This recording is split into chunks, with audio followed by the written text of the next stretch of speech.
날씨가 좋죠. 오늘 같은 날은 좀 봄이 왔다는 느낌이 드는데 어찌됐든 날씨가 좋으면 까닭없이 기분이 좋은 것 같아요. 여러분도 그러라고 생각이 됩니다. 한국은 오늘 아침에 15도, 그죠? 이명희 집사님 그 한국 날씨 좀 많이 따뜻해졌어요? 네, 15도라고 해서 예년보다 봄이 빨리 온다 이랬는데 덴마크에도 곧 봄이 올 것 같습니다.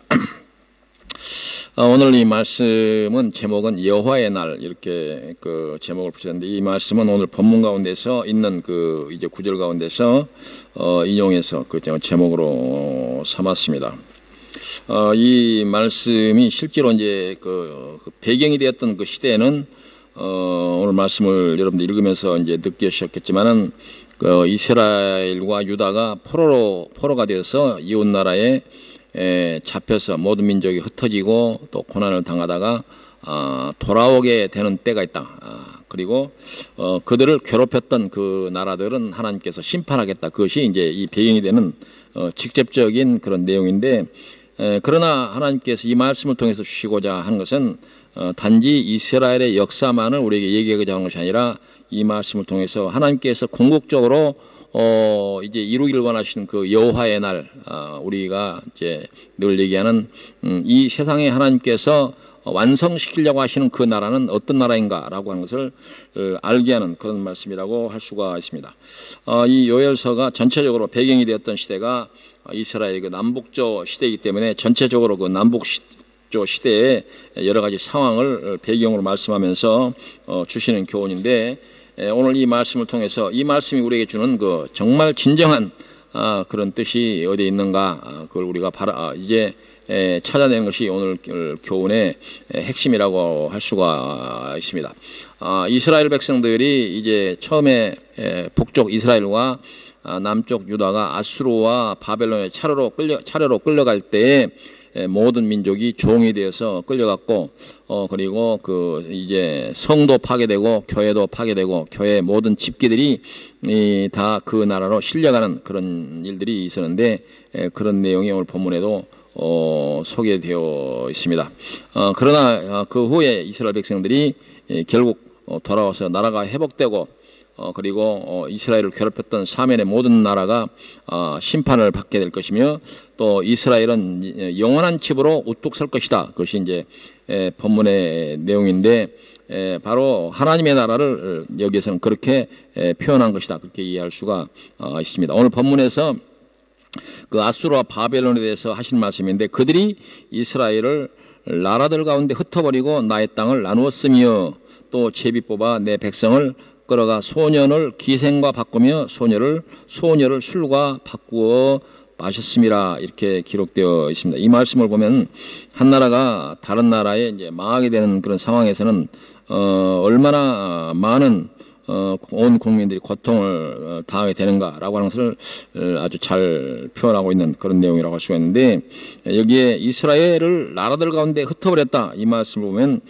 이스라엘이 자기 땅에 살지 못하고 아수르 그리고 바벨론 후에는 그 이제 페르시아라고 말하는 페르시아 그리고 헬라 제국 그리고 후에는 로마 시대를 거치면서 이스라엘 백성들이 세계 곳곳에 뿔뿔이 흩어지는 그런 일들이 있었는데 그걸 보고 지금 이제 성경에서 그렇게 표현하는 것입니다. 지금 시대나 옛날이나 어느 나라 사람들인지 자기 나라의 사람들이 이제 그 살지 않고 외국에 나가서 사는 예는 많이 있습니다.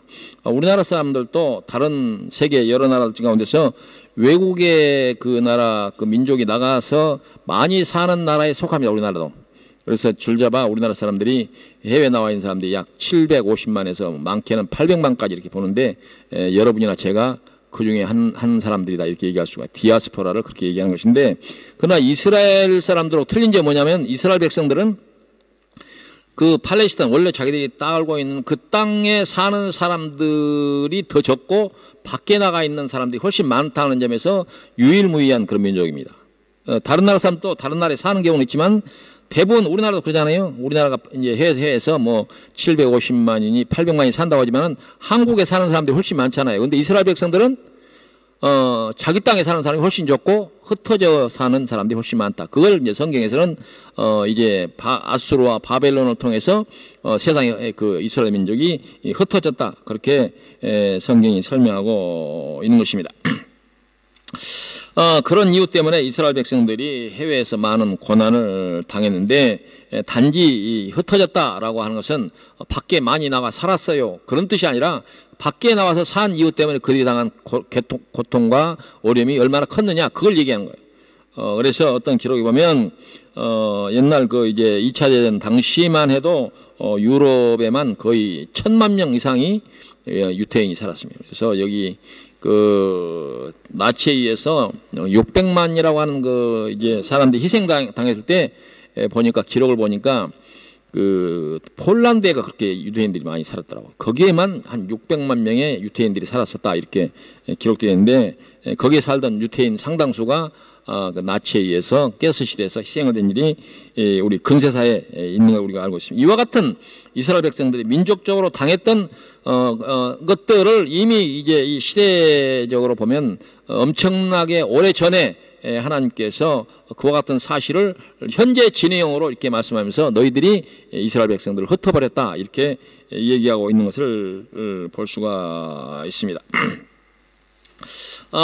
우리나라 사람들은 이제 이스라엘 백성들만큼 그렇게 많이 흩어지지는 않았지만, 그러나 우리나라도 그 일제 36년간의 그 일을, 그 역사적인 그런 고난을 겪으면서 뭐 이스라엘 정도까지는 아니지만 우리나라 사람들도 많이 흩어진 그런 민족 중에 하나고, 특별히 그 대단히 많이 해외 나가 사는 그런 사례에 해당한다. 이제 그런 점에서 우리 한국 사람들이 그 신앙적으로 상당히 민감하고 신앙생활을 잘 열심히 하는 이유 중에 하나가 그걸 역사적으로 잘 이해할 수 있는 그런 위치에 있기 때문에 우리나라 사람들이 이스라엘 사람들의 그 사정과 형편을 잘 이해했던 건 아닌가, 이런 생각이 들어요. 그래서 그런 점에서는 역사적으로 당했던 고난은 좀 슬픈 얘기긴 하지만 플러스된 요인도 있지 않는가, 이런 생각을 해 보았습니다. 그래서 이제 그런 표현을 갖다 그들이 이스라엘을 나라들 가운데 흩어버리고 이렇게 이제 표현하고 있는데, 말씀드린 대로 이 말은 단지 이 사람들이 밖에 나가서 살게 만들고 이런 뜻이 아니라 그런 이유 때문에 이스라엘 백성들이 당했던 그 많은 고통스러운 그 역사, 그걸 갖다가 얘기하고 있습니다. 그래서 뒤에서 나오는 말씀에도 또 제비 뽑아 내 백성을 끌고 와서 소년을 기생과 바꾸며 소녀를 술과 바꾸어 마셨음이니라. 이 말을 여러분들이 이해 못하는 사람은 없을 것입니다. 이 말을 보면 우리나라 같은 경우도 그 이제 일제 당시에 위안부라고 하는 이름으로 여러 그 이제 해외에 끌려가서 모진 수모를 다 겪었는데, 그 사실에 대해서 최근까지도 일본은 이제 그런 사실이 없다, 이렇게 얘기를 하는데, 어떤 기록을 보니까 일본 그 학자라고 하는 학자 취일량이라고 하는 그런 그 학자가 있는데, 이 사람 외에도 여러 사람들의 그 일본 사람들이 쓴 논문이 있어요. 이 사람들은 부인을 하는데, 그 논문에 보면 취일량이 다른 여러 학자들에 따라서는 그 숫자가 약간 다른 그런 그 기록도 있는데, 이 취일량이라는 사람이 이 기록한 논문에 의하면 전체 위안부가 약 40만 명이었다, 이게. 여러분들이 생각보다 훨씬 많을 거예요. 40만 명인데 이 40만 명 중에서 한국인 위안부가 14만 명이었다, 이렇게 기록되어 있어요. 그 일본 학자가 이렇게 그 연구 논문에서 발표한 거니까 상당히 그 개연성 있지 않은가, 이렇게 생각이 됩니다.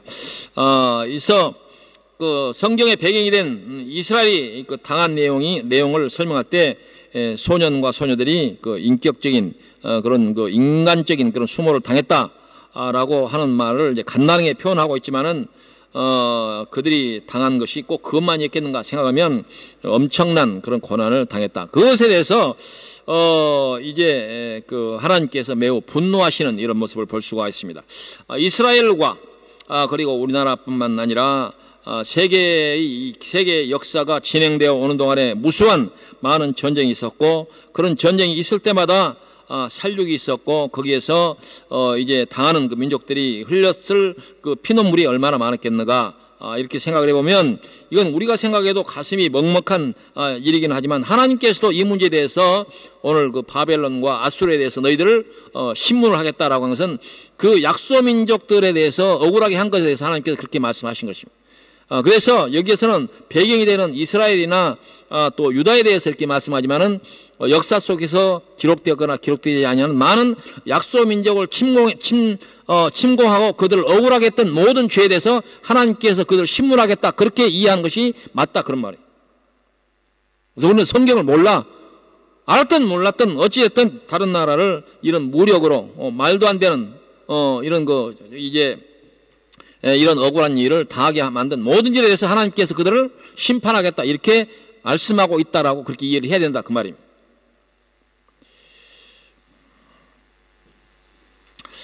이 성경에 보면 이스라엘이 당한 그 내용이 이제 그 소녀들만 그 얘기를 했지만 그런 일만 있었겠습니까? 정말 말로 필설로는 그 이제 표현이 안 되는 그런 일들이 많이 있었고 그때마다 살육이 있었고 그와 같은 일을 당하는 민족들이 흘렸을 피눈물이 얼마나 많았겠는가 그런 얘기입니다. 바로 이런 사실을 두고 하나님께서 이 성경에 보면 매우 분노하고 계시다고 하는 것을 우리가 알 수가 있습니다. 여기서는 이제 보복이라고 하는 그런 표현을 쓰는데 하나님 이 성경에도 가끔 이렇게 험한 그런 표현들이 있습니다. 보복하겠다 이게. 그래서 성경을 알지 못하는 사람들은 하나님께서 어떤 생각을 갖고 있는지 알지 못하지만 만약에 안다면 역사 속에서 힘이 있다고 이제 힘없는 나라들을 유린하고 탄압한 죄가 얼마나 크다라고 하면서 그들이 알게 될 때는 아마 놀라게 될 거예요. 우리가 엄청난 일을 저질렀구나 이렇게 깨달아야 된다 그런 얘기입니다. 그래서 2절에 보니까 내가 만국을 모아 데리고 여호사밧 골짜기에 내려가서 내 백성 곧 내 기업인 이스라엘을 위하여 거기에서 그들을 신문하리니 라고 말씀하고 있는데 바로 이스라엘에 대해서 이 억울한 피눈물을 흘리게 한 그 주변의 아수르와 바벨론으로 대표되는 그 나라들에 대해서 신문하겠다 이렇게 말씀을 하고 있습니다. 우리가 이런 일들을 보면 때로는 하나님은 그리고 예수님께서는 항상 사랑만 얘기하고 항상 자비만 얘기하고 용서만 얘기하는 게 아니라 때로는 성경에서 무서운 이런 분노 어린 이런 그 표현들을 있는 걸 볼 때 우리가 하나님을 섬기고 예수 믿는 사람들은 이런 까닭 없는 어떤 분노는 우리가 지향을 해야 되지만 이런 의로운 분노는 하나님께서 가진 것처럼 우리가 가질 필요가 있다. 그래야 이 세상에 이런 그 잘못된 이런 역사, 잘못된 이런 사람들의 이런 일들이 조금이라도 줄어들 거 아닙니까? 그래서 한때는 우리나라에도 여러 이제 논쟁이 있었지만 교회는 세상 돌아가는 일에 대해서 관심을 끄고 그저 이제 천당하는 일에만 열심히 관심을 가져라 이렇게 주장하는 그런 일이 있었지만은 물론 이 부분에 대해서 여러 견해가 다르지만 어찌됐든 저는 이 성경을 이해할 때 하나님께서 갖고 오시는 이 의로운 분노에 대해서 성도들도 동일한 생각을 가져야 된다 그렇게 저는 믿습니다. 세상이 어떻게 돌아가든 나만 천국 가면 된다 그건 올바른 행동이 아니다 그런 얘기죠. 교회가 이 세상 돌아가는 일에 대해서 잘못된 일에 대해서 또 역사에 대해서 잘못된 사람들의 행태에 대해서 분노를 드러내지 않는다고 하면 그 사회는 그 사회가 기댈 곳이 없을 것이고 그런 사회는 억울하고 또 이제 피눈물을 흘리는 사람들이 더 많아질 것이다 그런 얘기입니다. 4절을 보니까 두로와 시돈과 블레셋 사방아 너희가 나와 무슨 상관이 있느냐 너희가 내게 보복하겠느냐 이런 말씀을 나오는데 여기에서도 하나님께서 보복이라고 하는 이런 단어를 쓰는 것을 보면은 그 하나님이 이와 같은 일에 대해서 얼마나 분노하고 있는가라고 하는 것을 우리가 알 수 있는 그런 대목이라고 할 수가 있습니다. 하나님께서 이러한 의로운 분노가 곳곳에 성경에 있는 것을 우리가 볼 수가 있는데 우리가 하나님을 믿고 예수를 믿는 사람들이 그런 의로운 분노를 드러내지 아니하고 세상이 어찌됐든 나는 상관없어 그건 무책임한 일이다 그런 얘기입니다. 그런데 오늘 여기에서 4절에 나온 두로와 시돈과 블레셋이라고 하는 그런 지명이 나오는데 앞에서는 이제 아수르와 바벨론에 대해서 이제 하나님께서 그걸 갖다가 심판하겠다고 하는데 이 그 지명들은 바벨론이나 아수르와는 그 상관이 없는 그런 지명인데 갑자기 4절에 두로와 시돈과 블레셋이 등장하는 것을 볼 수가 있습니다. 그래서 왜 그랬는가 이걸 성을 찾아보면 예레미야 47장 4절 이하에 보면 이는 블레셋 사람을 유린하시며 두로와 시돈에 남아있는 바 도와줄 자를 다 끊어버리시는 날이 올 것임이라 이런 표현이 있습니다.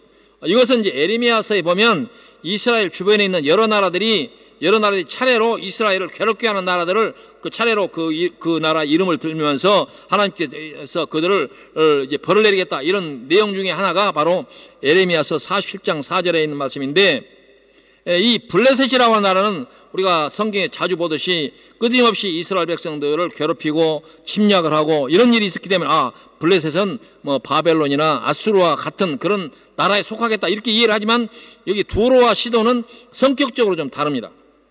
그래서 우리가 이제 이스라엘 백성들을 괴롭힌 나라는 어떤 이 무력을 동원해 가지고 나라를 점령하고 또 그 나라를 흩어버리고 이런 것에만 하나님께서 보복하신 게 아니라 여기에서 두로와 시돈은 사실상 이스라엘 백성들을 이렇게 물리적으로 공격하거나 그런 일이 없다는 점에서 좀 약간 다른 성격이 있다. 뭐냐? 이 두로와 시돈은 이제 이스라엘 땅이 아닌 이방 나라이긴 하지만 그 나라가 어떤 나라냐면 바로 두로와 시돈은 그 팔레스타인 지역에서 당대의 가장 번성한 항구 도시에 해당합니다. 그래서 돈도 많고 일종의 활락 도시였어요. 그러니까 무슨 얘기냐면 이스라엘 백성들을 이 사람들은 물리력을 동원해 가지고 괴롭힌 일 없지만은 뭘로 괴롭혔냐? 유혹했다. 유혹. 세속적인 여러 가지 그와 같은 일들을 사람들로 하여금 죄를 짓도록 했다. 그것도 하나님께서 두로와 시돈에서 신문하는 그 이유가 된다. 그런 얘기입니다. 그래서 우리가 물리력을 동원해 가지고 누구한테 억울함을 강요하고 또 고통을 준 것만 하나님께서 분노한 것이 아니라 그들을 유혹하고 잘못에 빠지도록 한 것도 그들을 괴롭게 한 것이다. 그렇게 하나님은 해석한다. 그런 말입니다. 그래서 우리가 이 세상에서도 남에게 이런 자기가 갖고 있는 힘을 동원해서 다른 사람을 괴롭게 한 것도 문제가 되지만 그러나 그들을 유혹하고 죄악에 빠지게 하는 것도 하나님께서 그들에 대해서 신문하겠다. 이렇게 말씀하고 있다. 그런 말입니다. 근데 우리가 이런 말씀을 보면 우리가 부주의하게 다른 사람들을 이제 유혹에 빠뜨리는 그런 사례가 너무도 많이 있는데, 요즘 같은 경우는 신문 기사를 보면 너무도 험악한 그런 얘기들이 참 많은 걸 볼 수가 있어요. 자기만 이런 거 이제 잘못된 길에 빠지지 않고 어떻게든지 다른 사람들을 유혹을 해서 그런 그 나쁜 일에 빠지게 하는 그런 사람들이 너무 넘쳐나는 것 같아요.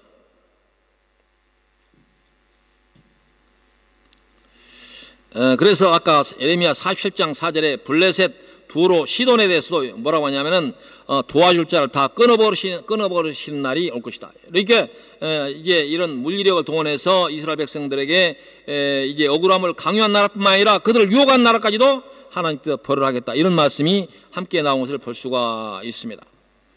바로 이제 하나님께서 이런 두로, 시돈, 블레셋 그리고 함께 한 묶음으로 아수르와 바벨론이 다 이스라엘을 괴롭힌 나라이기 때문에 이제 하나님께서 아수르와 바벨론을 신문하시겠다 하면서 두로와 시돈과 블레셋을 여기에서 얘기하고 있는 것입니다.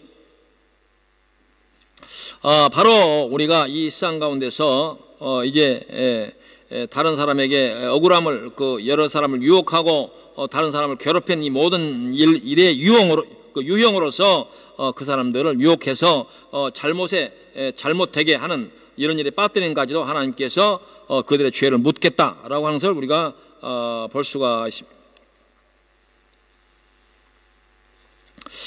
이제 그런 이유 때문에 중세에는 신앙적으로 굉장히 열심을 내던 그 시대에는 이런 이제 두로와 시돈과 같이 이렇게 활락의 도시, 이렇게 돈이 많고 또 뭐든지 풍성한 이런 도시를 빠져나가서 조용한 곳에 사는 것이 신앙적으로 잘하는 것이다. 이렇게 믿었던 그 시대에는 이런 수도원 운동이나 이런 운동에서 어찌됐든 사람이 안 사는 곳으로 들어가고 또 사람이 절대 찾아올 수 없는 곳으로 이렇게 가서 신앙생활을 했던 그런 역사가 있는데, 이와 같은 일은 잘하는 일 같지는 않아요. 그러나 그때 당시에 사람들은 어찌됐든 이런 두로와 시돈 같이 이러한 환락의 도시로부터 유혹을 받는 것을 우리가 이렇게 피하는 것이 신앙생활을 잘하는 것이다, 그렇게 믿었던 시대가 있었다, 그런 얘기입니다. 하나님께서는 이 무력이 됐든 환락이든 이스라엘 백성들을 괴롭힌 일이다, 이렇게 하나님께서 해석한다, 그런 말입니다. 그래서 하나님께서 이스라엘 백성들을 괴롭힌 그 일에 대해서, 하나님의 백성을 괴롭힌 죄에 대해서 하나님께서 심판하시겠다, 이렇게 말씀하고 있는 것입니다. 바로 하나님께서 완성시키는 그 나라, 하나님의 나라를 완성시키는 그 과정에서는 이와 같이 주변에 있는 이스라엘 백성들을 괴롭힌 모든 나라도 심판하겠다, 그렇게 얘기를 하고 있습니다. 오늘 이제 본문 말씀은 직접적으로는 이스라엘과 유다를 패망시킨 아수르와 바벨론을 말하는 것이지만은 이 세상에 이제 전쟁이라고 하는 그런 역사가 있을 때마다 이웃 나라를 괴롭히고 또 그 나라 무고한 사람들을 죽이고 그 사람들 피눈물을 흘리게 한 그 모든 죄에서도 하나님께서 분명히 심판을 하실 것이다, 그렇게 이해하는 것이 맞습니다. 이제 며칠 후면 우리가 3.1절 100주년을 맞게 되는데, 이제 올해가 이 그 3.1운동이 일어났던 1919년 이후에 올해가 2019년이기 때문에 100년이 되는 해입니다. 1910년에 우리나라가 일제에 의해서 강제적으로 병합이 되고 36년간 우리나라가 식민 통치를 했는데, 이제 우리가 하나의 민족적으로 이스라엘 백성, 이 일본 사람들에 대해서 이제 그 분노를 드러내고 또 그들을 단죄해야 된다, 이렇게 하지만 하나님께서도 분명히 이 문제에 대해서 단죄를 하실 것이다, 라고 하는 것이 우리가 오늘 이 성경을 볼 때 이해할 수 있는 근거라고 할 수가 있습니다. 일본 사람들은 그때 당시에는 자기들이 힘이 있어서 또 이웃 나라를 점령하고 거기서 내친 김에 이제 러일 전쟁, 청일 전쟁에서 승리한 그 여세를 몰아가지고 이제 아시아 각국의 사람들을 이제 대동아 공영권이라고 하는 이름으로 지배를 하면서 얼마나 많은 사람들을 괴롭게 하고, 그때 당시에는 그 사람들이 자기들이 힘이 있어서 그렇게 했지만은 후에 이스라엘 백성, 일본 사람들이 그 벌 받은 내용을 보면 분명히 이 일본 사람들도 하나님께 벌을 줬구나, 이렇게 얘기할. 그러잖아요. 어떤 나라 사람이 세계적으로 핵폭탄 맞는 나라가 있어요. 자기들은 잘하는 것처럼 그렇겠지만 결과적으로 이 세상에 단 한 번, 이 세계사에 단 한 번밖에 없었던 핵폭탄 세례를 받았잖아요. 성경에 하나님께서 일본을 갖다가 이렇게 버렸다, 이런 말은 없지만은 우리가 오늘 말씀을 보면 이스라엘 백성들이 분명히 벌받은 것 분명하다, 이런 얘기예요. 힘 있다고 함부로 그 힘을 사용을 해서 이웃나라에게 대해서 이렇게 피눈물을 강요하는 그런 짓들을 해서는 안 된다, 그런 얘기죠. 세계의 역사가 우리가 가만히 보면 제국주의 역사라고 하는데, 힘만 있으면 그 힘을 가지고 이웃나라를 점령하고 또 이제 영향력을 행사하면서 자기들의 이익을 도모하고, 이런 일을 갖다가 우리가 힘이 있어서 뭐든지 할 수 있어, 그렇게 생각했을지 모르지만 그것은 우리가 성경적 교훈에 보면 옳은 일이 아니다. 그럼 반드시 하나님께서 심판을 할 것이다, 그런 얘기예요.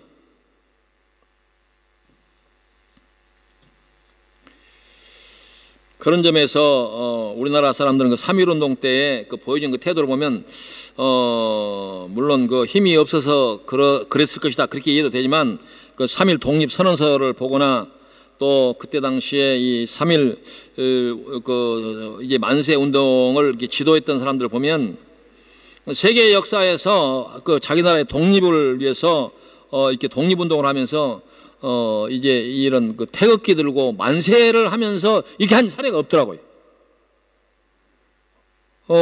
예를 들어서 요즘 그 여러 나라가 이제 강대한 국가에서 억울한 일을 당하면 그들이 동원하는 수단들이 대부분 테러 아닙니까?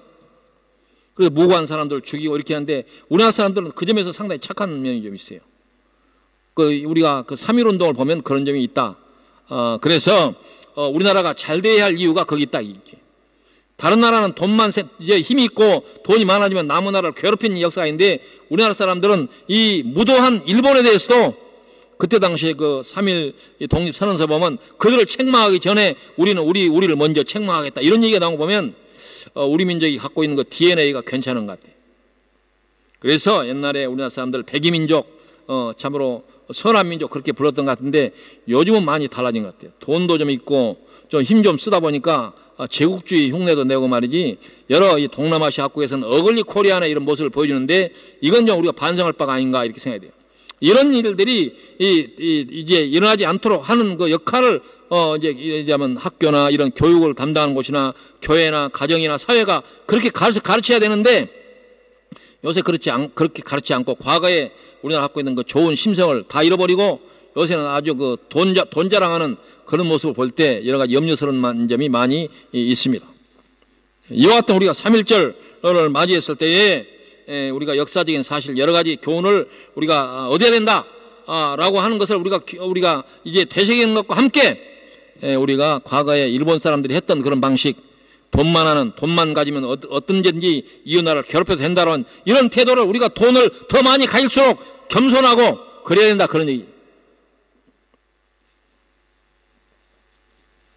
어찌됐든 3.1 만세 운동은 세계사에 그 유례가 없을 만큼 이런 이 비폭력 이 만세 운동을 통해서 독립을 주장을 하고 이랬던 것들을 보면 그때 당시에 그 이제 3.1 독립 운동을 주도했던 33명 가운데 3분의 대부분 상당수가 당시에 미국 가서 공부한 기독교인들이 많아요.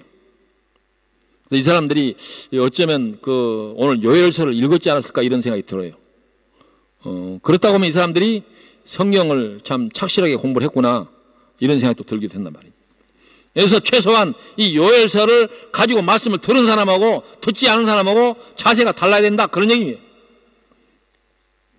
여러분들이 어떤 나라 일을 하는 그런 중요한 책임 있는 자리에서 전쟁을 할 것인가 말 것인가 뭐 그런 것을 결정한 자리에 있을지 안 할지 모르지만 가르치는 방법을 통해서도 우리가 돈이 있고 힘이 있을 때라도 우리나라는 절대 그런 그런 짓을 해서는 안 된다 그렇게 가르쳐야 된다 그런 얘기예요.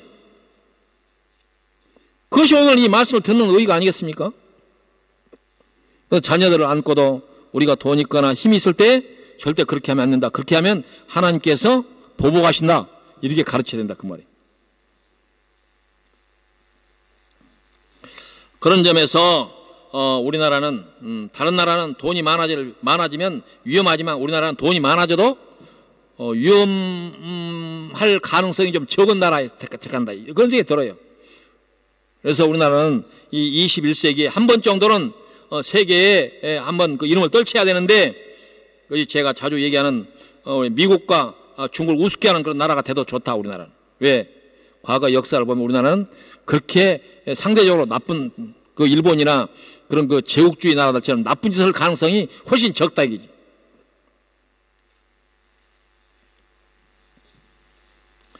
그래서 우리나라가 이제 돈이 많아지고 또 세계 또 유명세를 떨칠 때마다 우리나라는 다른 나라에 진출할 때 정의와 평화와 우호의 그런 정신과 그리고 더 나가서 이 복음을 들고 세계에 나가는 그런 나라가 돼야 된다 그런 얘기예요. 그래서 단지 이 3.1절 100주년을 기념을 하면서 과거의 역사에 대해서 우리가 그런 그 억울한 역사를 반복하지 말자 그러한 그 소극적인 그런 자세를 우리가 떠나서 좀 더 적극적으로 이제 우리가 세계를 향해서 좀 더 적극적인 역할을 해야 된다고 한다면 세계 이런 좋은 이런 교훈을 가지고 세계 역할을 하는 그런 나라가 되자 그런 얘기예요.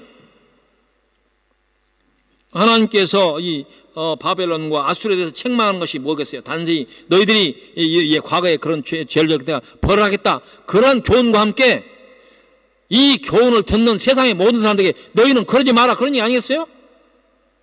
우리가 적극적으로 해석을 하면 우리는 그러지 말자 이렇게 해야 되는데 소극적으로 하면 일본 놈들 나쁜 놈들 이렇게 하고 끝난다 그 말이죠. 어떻게 하느냐는 것이 이 말씀을 듣는 바른 자세라고 여러분들이 생각하시겠어요? 우리는 그렇게 하지 말자 그렇게 우리가 각오를 하자. 이 3.1절 맞이하면서 우리나라 사람들이 여러 가지로 좋은 그 품성들이 많은데 우리가 흔히 자주 우리가 들었던 얘기 가운데서 일본 사람은 해외에 나가면 제일 먼저, 옛날에는 그랬어요. 소니 대리점을 만들고, 중국 사람은 해외에 나가면 중국집을 먼저 만드는데, 한국 사람들은 해외에 나가면 교회부터 세운다, 이런 얘기가 있어요. 이런 좋은 이름을 우리가 듣고 앞으로 우리가 세계에서 그 지도력 있는 그런 나라가 되자, 이제 그런 얘기야.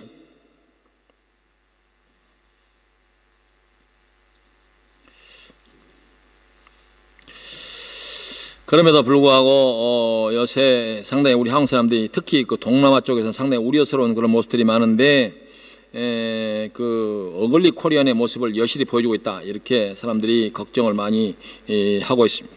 과거에 나쁜 짓만 그 일삼았던 제국주의의 모습을 우리가 여차하면 우리나라도 보일 가능성이 많다, 그런 얘기. 그래서 학교, 교회, 가정, 사회가 우리가 부지런히 가르쳐야 하는 것은 과거의 그 이제 제국주의 시대에 다른 나라를 위해 군림하고 또 나쁜 짓만 일삼았던 그런 나라가 되지 말자, 그렇게 우리가 가르치는 것이 우리의 의무이고 또 이 시대에 사는 우리의 그 또 사명이다, 그렇게 생각을 해야 됩니다. 경제가 우리나라는 옛날에 비하면 성장을 하고 또 세계 과거에 이런 그 약소한 그런 나라에서 이제는 중진국 대열로 선 지금에서 더욱더 겸손한 모습을 보이고, 또 이제 다른 나라 사람들한테 한국 사람은 정직하고 또 약속도 잘 지키고 또 질서도 잘 지키고, 그리고 외국에 나가면 그 나라 사람들에게 여러 이로움을 많이 끼치고, 이런 그 모습을 보여 주자, 그런 얘기입니다. 바로 이제 오늘 아수르와 바벨론을 향한 그 경고가 단순한 그들을 향한 경고에 그치지 않고, 오늘 이 시대를 살아가는 이 모든 사람들에게, 외국 사람들, 특별히 이 힘없는 외국 사람들을 대할 때 우리 태도가 어떻게 해야 되는가라고 하는 것을 동시에 가르치는 그런 내용이라고 할 수가 있습니다. 9절 이하의 그 성경 말씀에, 오늘 말씀에, 너희는 모든 민족에게 이렇게 널리 선포할지어다. 너희는 전쟁을 준비하고 용사를 격려하고 병사로 다 가까이 나와서 올라오게 할지어다. 너희는 보습을 쳐서 칼을 만들지어다. 낫을 쳐서 창을 만들지어다. 약한 자도 이르기를 나는 강하다 할지어다. 사면의 민족들아, 너희는 속히 와서 모일지어다. 여호와여, 주의 용사들로 거리로 내려오게 하옵소서. 민족들은 일어나서 여호사와 골짜기로 올라올지어다. 내가 거기에 앉아서 사면의 민족들을 다 심판하리로다. 이 말씀을 보면 9절 이하에 너희는 전쟁을 준비하고 용사를 격려하고 병사로 다 가까이 나와서 올라오게 할지어다. 보습을 쳐서 칼을 만들지어다. 낫을 쳐서 창을 만들지어다. 이 말씀을 보면 전쟁 준비하라, 이런 말씀처럼 들리는데, 그런 말씀이 아니라 여기 이 전쟁은 전쟁이지만 의의 전쟁이다, 이렇게 얘기하죠. 의의 전쟁. 바로 하나님 편에 서는 전쟁, 다른 나라 사람들을 힘이 없다는 이유 때문에 억울함을 강요하는 그런 그 전쟁이 아니라 바로 의로운 전쟁을 얘기하는 것이다 라고 하는 것입니다. 하나님의 심판을 두려워하는 그런 열심을 요구하는 것이다, 그렇게 우리가 이해해야 된다, 그런 말입니다. 본문에서는 그것을 여호와의 심판 자리에 나와라 라고 하는 말로 표현을 하고 있습니다. 바로 그 심판 자리는 외국 사람들에게서 이제 이방 나라에서 억울함을 주는 이 나라들은 그 심판의 자리이고, 그리고 이스라엘 백성들을 위해서는 승리를 인정하는 그런 심판이다, 이렇게 해석을 할 수가 있는데, 바로 이방 나라에 대해서는 하나님의 이제 준엄한 심판이 되지만 이스라엘 백성들을 위해서는 구원의 심판이다, 이렇게 이해할 수가 있습니다. 찬송가 350장에 보면 우리들이 싸울 것은, 그런 제목의 그 찬송가에, 우리들이 싸울 것은 혈기 아니요 우리들이 싸울 것은 육체 아니요 마귀 권세에 맞서 싸워 깨쳐버리고 죽을 영혼 살릴 것일세. 우리들의 입은 갑옷 쇠가 아니요 우리들이 가진 것은 강철 아니요 하나님께 받아가진 이제 악한 마귀 제 아무리 강할지라도 우리들 대장 예수 앞서가시니 주저 말고 용기 있게 힘써 싸우세 최후 승리 얻을 때까지. 바로 우리 하나님을 섬기는 백성들의 그 전쟁은 이런 전쟁이 되어야 된다, 그런 얘기입니다.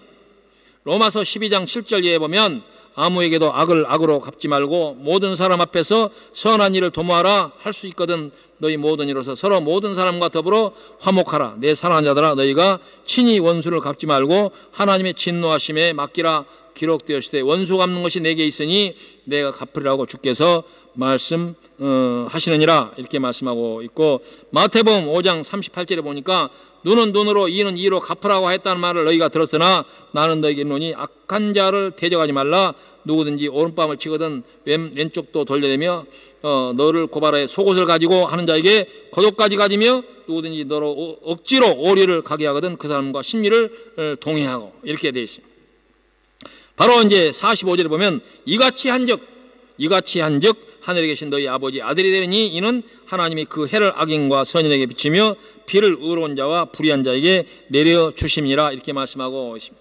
그래서 우리가 예수 믿는 사람들, 하나님을 섬기는 사람들, 이 세상에 의로운 분내를 드러내는 그 수단도 세상 사람이 동원한 그런 물리력을 동원한 그런 테러나 그리고 다른 사람 억울하게 하는 그런 수단이 아니라 선으로서 악을 이기는 이런 자세를 요구하고 있는 것입니다. 이것은 한 나라나 사회나 개인이나 단체나 누구에게든지 요구하시는 하나님의 교훈이라고 할 수가 있습니다.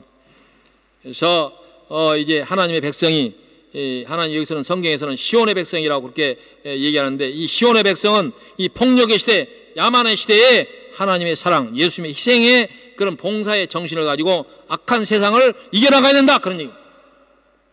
우리가 이제 이런 3.1절 기념이란다는 이런 일을 하면 우리가 분노를 드러내서 어떻게 하면 이 일본 사람들을 응징해서 그들을 과거에 우리 억울함을 풀 것인가, 이렇게 하다 보면 거기에서 뭐가 나오냐, 구구파가 나와가지고 동일한 상대를 칼로 베려고 하다가 자기가 베어지는 그런 일이 너무도 많이 있지 않습니까? 그래서 테러는 테러를 부르고 폭력은 폭력을 부르는 일들이 이렇게 많은데, 이런 역사적인 우리가 교훈을 얻을 때에도 우리가 좋은 교훈을 받아야지, 이런 일이 있을 때마다 우리가 폭력을 동원해가지고 구파에 득세하는 그런 시대를 열어서는 안 된다, 그런 얘기입니다. 오늘 이 본문 14절에 보니까 사람이 많으며 심판의 골짜기에 사람이 많으며 심판의 골짜기에 여호와의 날이 가까우미로다. 해와 달이 캄캄하여 별들이 그 빛을 거두도다. 여호와께서 시온에서 부르짖고 예루살렘에서 목소리를 내시리니 하늘과 땅이 진동하려다. 그러나 여호와께서 그의 백성의 피난처 이스라엘 자손의 산성이 되시리로다. 이렇게 말씀하고 있습니다. 우리가 보복하지 아니하여도 하나님께서 친히 보복하시며 또 하나님께서 그 백성의 산성 피난처가 되시고 바위가 되시고 또 그늘이 되시겠다, 이렇게 말씀하고 있는 것입니다. 그래서 17절에 너희가 나는 내 성산 시온에서 사는 너희 하나님이 여호와인 줄을 알 것이라. 예루살렘이 거룩하니 다시는 이방 사람이 그 가운데로 통행하지 못하리라. 그날에 산들이 단 포도주를 떨어뜨릴 것이며 작은 산들이 젖을 흘릴 것이며 유다 모든 시내가 물을 흘릴 것이며 여호와의 성전에서 샘이 흘러나와 시딤 골짜기에 이르리라. 이 말씀은 궁극적인 하나님의 나라는 그 백성을 위한 승리를 하나님께서 안겨주시겠다라고 하는 약속이 되는 것입니다. 우리 스스로 우리가 뭔가를 하려고 한다고 할 때 그것은 분노의 이런 표현은 될 수 있을지 모르지만 그건 살상 오히려 폭력을 낳고 오히려 더 많은 어려움을 겪는 그런 경우가 있는데, 하나님께서 이와 같이 우리에게 하시는 그 말씀을 우리가 바라보면서 하나님께서 우리에게 주시는 그 교훈, 우리가 선으로 악을 이겨나가는 그런 자세를 가져야 된다, 그런 얘기입니다. 그래서 오늘 마지막 절에 보니까 21절에 내가 전에는 그들의 피 흘림 당을 갚아주지 아니하였거니와 이제는 갚아주리니 이는 여호와께서 시온에 거하심이라. 이렇게 말씀하고 있습니다. 시온이라고 하는 것은 지명으로 보면은 이스라엘 땅 예루살렘을 얘기하는 것인데, 하나님의 말씀을 듣는, 하나님의 말씀을 섬기는 그곳에 하나님께서 항상 함께 계셔서 그들의 편이 되어주겠다, 이런 약속이 되는 것입니다. 우리가 이 세상에서 또 역사적인 일이나 또 개인적으로 억울한 일이 될 때 우리가 하나님의 말씀 교훈 가운데 있게 되면 하나님께서 우리에게 항상 승리자의 편에 우리가 설 수 있도록 도와주신다 하는 사실을 우리가 믿고, 하나님의 그 말씀을 믿고 우리가 나아가게 된다면 역사에서든 아니면 개인적인 삶에서든 하나님께 우리에게 승리를 주시고 그 나라에 참여하는 그런 영광, 바로 그 나라의 백성이 되게 해주겠다, 이렇게 하나님께서 오늘 약속하고 있는 것입니다. 바로 항상 그의 백성을 위해서 승리를 안겨신 또 여호와의 성산이 되어주겠다고 하시는 그 하나님 말씀을 믿고 바로 그런 그 교훈에 열심을 내는 그런 성도가 되기를 간절히 바라고, 오늘 이 모든 말씀 앞에서 우리가 아멘 이렇게 할 수 있기를 바랍니다. 기도하십시다.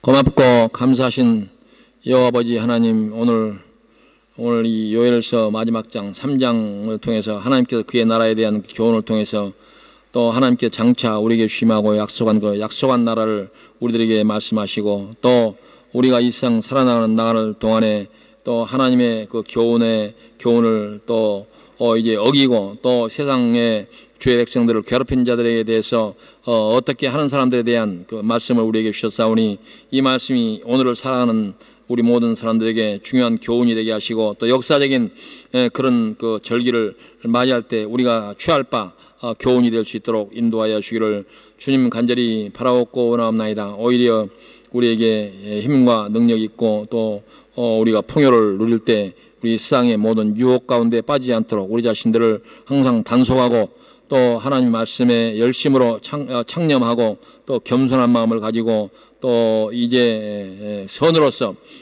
이제 악을 이겨나갈 수 있는 그런 참다운 하나님 백성으로서의 삶을 저들에게 허락하여 주시옵소서. 감사를 돌렸고 예수님의 이름으로 기도하옵나이다. 아멘.